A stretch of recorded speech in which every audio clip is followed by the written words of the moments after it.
Hey guys, it's Jordan. Welcome back to my channel. Today we're going to be doing my August reading wrap-up. So I'm going to be telling you everything that I read in the month of August, as well as the TV shows I watched and the movies I saw in theaters. Let's go ahead and talk about the books first. The first book I finished this month was Six of Crows by Leigh Bardugo. In this one, we follow 6 characters who have been offered the opportunity to come into a lot of money if they perform this heist for a very influential person in their community. Also takes place a couple of years after the events of Ruin and Rising, which is the final book in the Shadow and Bone trilogy. Although they are marketed as being independent series, I would highly recommend reading Shadow and Bone in its entirety before jumping into Six of Crows. There are events that happen at the end of the third book that are catalysts for the societal changes of Six of Crows. And you learn a little bit more about the Grisha, which is this race of people in this world that are able to manipulate various elements and metals and bodily functions. The story is so much more character driven and is not very focused on the world building. You really need that background knowledge before going into this book. I actually listened to it on audiobook and I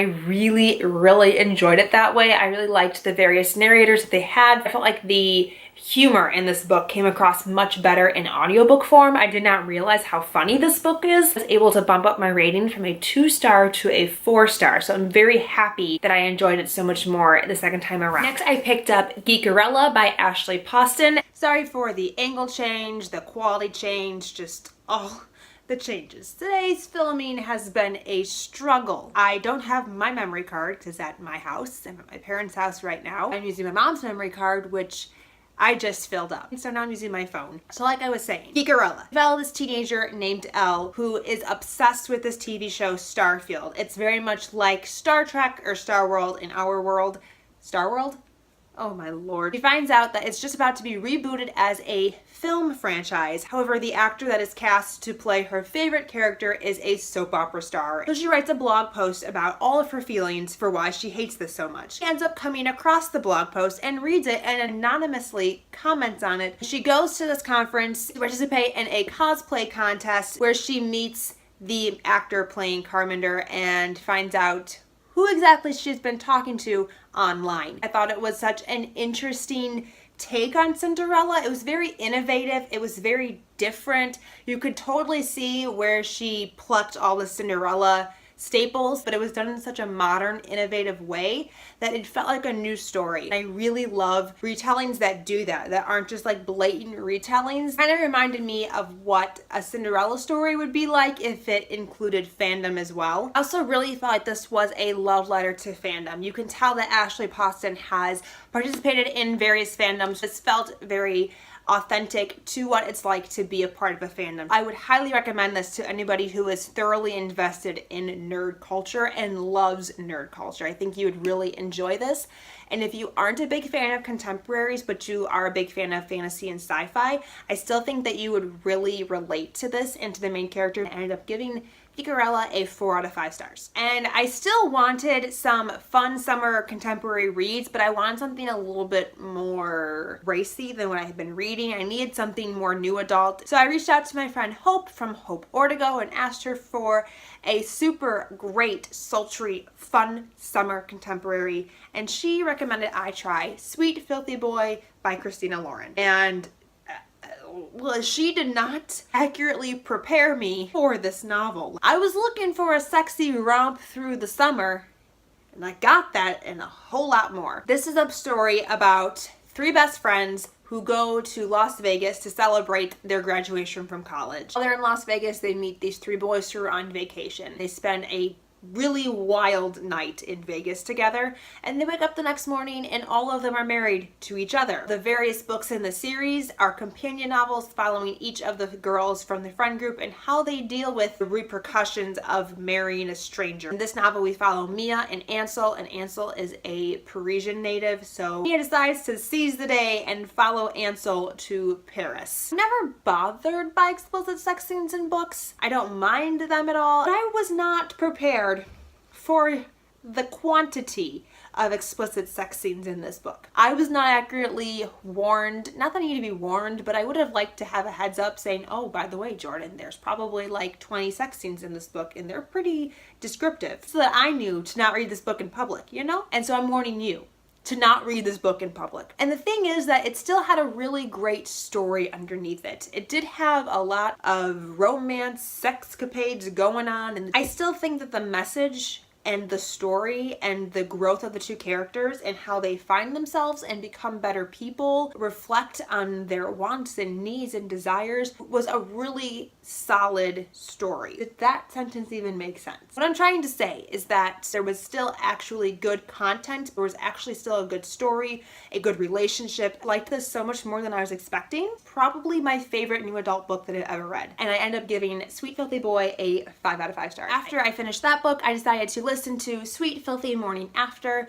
by Christina Lauren, which is an audiobook. It's only 30 minutes long. The morning after scene from Sweet Filthy Boy told from Ansel's perspective. You get to see how Mia reacts to waking up realizing that she's married as that reality sets in for her. In this, we get to see what Ansel does immediately after waking up and realizing what he's done the night before and how he wants to cope with that moving forward. I really, really, really enjoyed this. It was read by a guy who, I mean, I don't know much about Parisian accents, but I really liked his Parisian accent. Hearing his voice just added another layer to his character for me. I also really liked being in his head, and definitely not necessary to listen to this in order to get the whole scope of the story. I ended up giving it a 4 out of 5 stars. And then the last book I read this month was The Ends of the World by Maggie Hall, which is the final book in the Conspiracy of Us trilogy. This follows a young girl, Avery, who has lived with her mom her entire life and never known any of her extended family. And then one day, this boy at school drops a picture of her that looks to be a surveillance type photo, and she starts to get very concerned why this boy is essentially stalking her at school. She confronts him. He tells her that he is there to take her to her real father, and so she's whisked away to Paris to meet her family. Ends up realizing that her family is a part of essentially an Illuminati type group. They're called the Circle. In particular, plays a very important role in an ancient prophecy that the Circle has been trying to fulfill for millennia.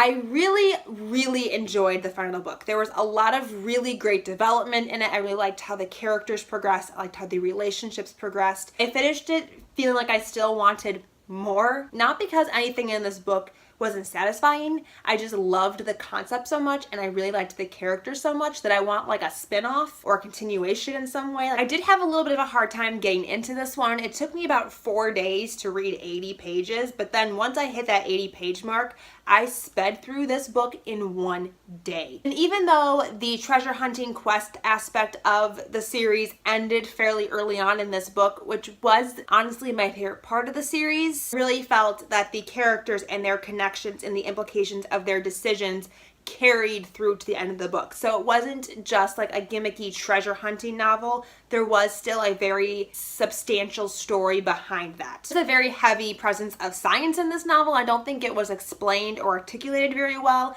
I got the general gist of it enough to understand the consequences. I don't feel like the author explained the scientific portion of this book very well. I would have liked to see more of that plotline explored. I cannot wait to see what Maggie Hall comes out with next. Definitely give this a 5 out of 5 stars. And that is it. Those are all the books that I read in the month of August. Let's talk about the TV shows that I watched this month.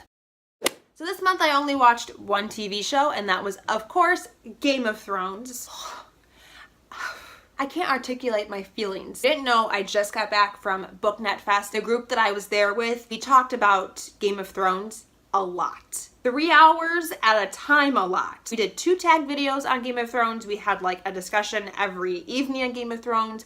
So there is not enough time in this video for me to discuss Game of Thrones with you in its entirety and all of my feelings on it, because there's just literally so much to talk about moving forward, and they dropped so many hints in this last season, and they have so many different plot lines going moving forward, and there's so much that I want to see and that I loved, and that things that I didn't love quite so much. Suffice to say that I I really enjoyed this past season. I thought it was so action heavy in comparison to previous seasons, and I feel that's because the creators and writers ran out of source materials. They didn't have all those intricate little connections to translate to screen, so they had to kind of figure out how to get from point A to point B on their own. Because of that, some of the storylines faltered a little bit and didn't make complete sense and were kind of poorly executed. Things that I couldn't see Martin himself writing. It was still highly entertaining. I still want more of the White Walkers. Give me more of the White Walkers. Unfortunately, we have to wait until 2019 for the next season. I feel like they put too much of a time constraint on themselves. We should have gotten more episodes, and that they're starting to rush things to finish in that allotted time that they gave themselves, which makes no sense to me because it's making money. It's still doing super well ratings wise. So why are you rushing to cut the show off? I can't wait until it comes back, and I can't wait. I have to wait 2 years for it. As for movies that I watched this month, I actually did not go and see anything in the theaters in August. August has been a very overwhelmingly busy month for me, so there's just been no time to go to the theaters. So that's everything that I did in the month of August. I would love to know what books you read, which TV shows you watched, what you thought of Game of Thrones, and what movies you saw in the comments down below. Thank you guys so much for watching. Until next time, I'll talk to you very soon. Bye!